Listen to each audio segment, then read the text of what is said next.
Bonjour à toutes et à tous, j'espère que vous allez bien. Nous sommes déjà à notre 4e jour de jeûne et prière. Et aujourd'hui, j'aimerais vous parler du plus grand commandement qui se trouve dans les Écritures. Et c'est Jésus qui va nous l'enseigner. Voici ce qu'il dira. Tu aimeras le Seigneur ton Dieu de tout ton cœur, de toute ton âme et de toute ta pensée. Et tu aimeras ton prochain comme toi-même. Le plus grand commandement que Jésus va nous enseigner, c'est celui d'aimer. Et je suis convaincu que ce qui devrait caractériser un chrétien, un enfant de Dieu, c'est l'amour. Vous savez, dans notre société, on met beaucoup l'accent sur les dons, sur la connaissance et sur les talents, mais Jésus veut mettre l'accent sur ton cœur.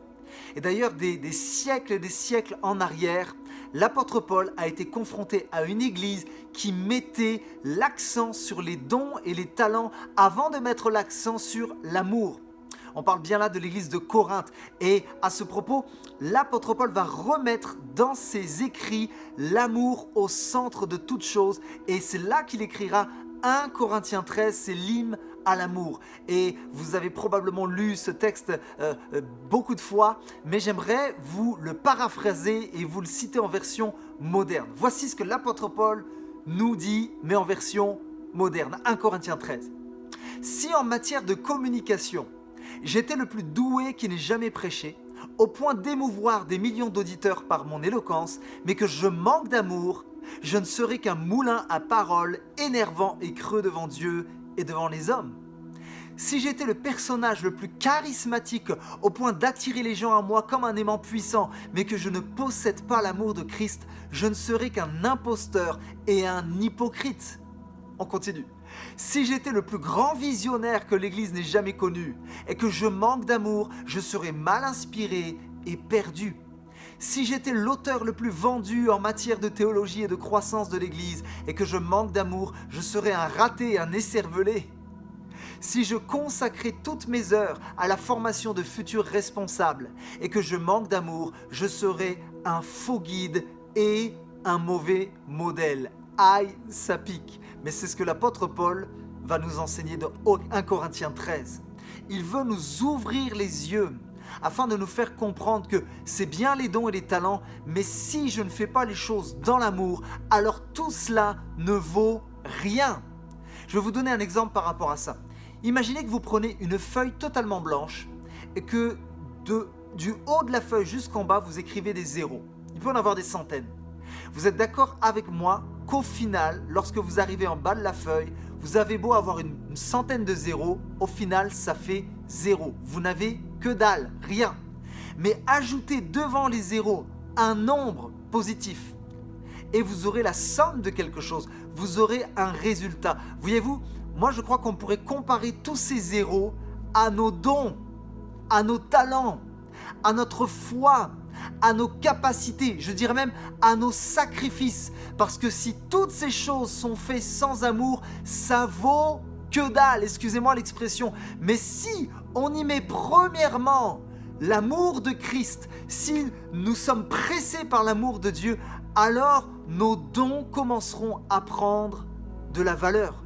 En fait, selon Dieu, rien n'a de valeur spirituelle durable si tout ce qu'on fait ne découle pas de l'amour.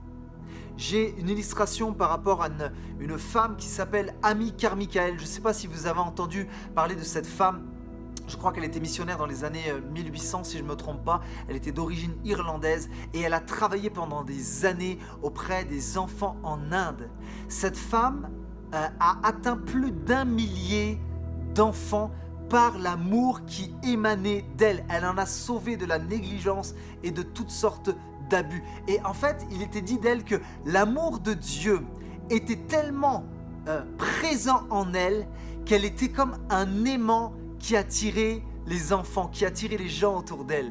Et il y a même des hindous qui ont dit d'elle oui, mais elle a une sorte de poudre avec laquelle elle drogue les enfants et c'est pour ça que les enfants sont attirés à elle. Mais il n'en était rien, c'est l'amour de Christ qui habitait en elle et qui l'a pressé pour les autres. Laissez-moi vous dire, l'amour attire. C'est vrai que les dons et talents et le charisme attirent les gens.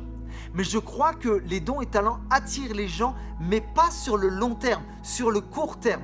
Vous savez, on peut vous suivre pour ce que vous dites ou pour ce que vous faites, mais à la fin, les gens vous suivront pour ce que vous êtes. Vous pouvez être un père de famille qui a beaucoup de diplômes, qui met du pain sur la table, qui met en sécurité votre famille financièrement parlant, mais si vous n'avez pas l'amour, alors ça ne fera pas la différence. Je suis convaincu de cela.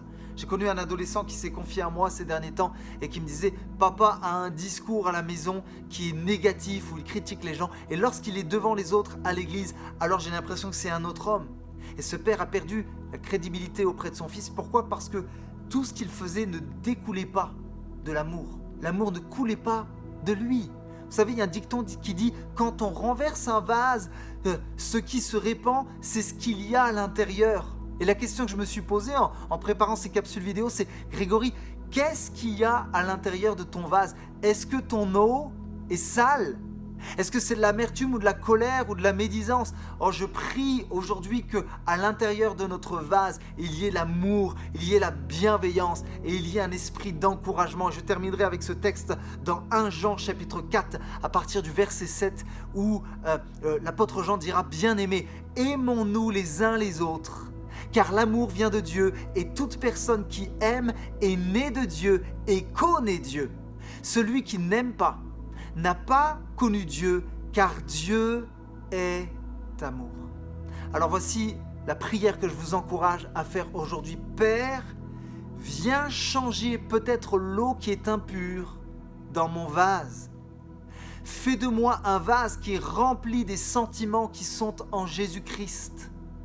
Que ce vase que je suis puisse se déverser, non pour faire du mal, mais pour bénir et faire du bien à quelqu'un. Alors rappelons-nous ceci aujourd'hui, soyons des aimants qui attirent et non des personnes qui rebutent ou qui repoussent les autres autour de nous. Soyons ces vases entre les mains de Dieu. Je vous laisse avec cette pensée, que le Seigneur vous bénisse. Je vous dis à très bientôt.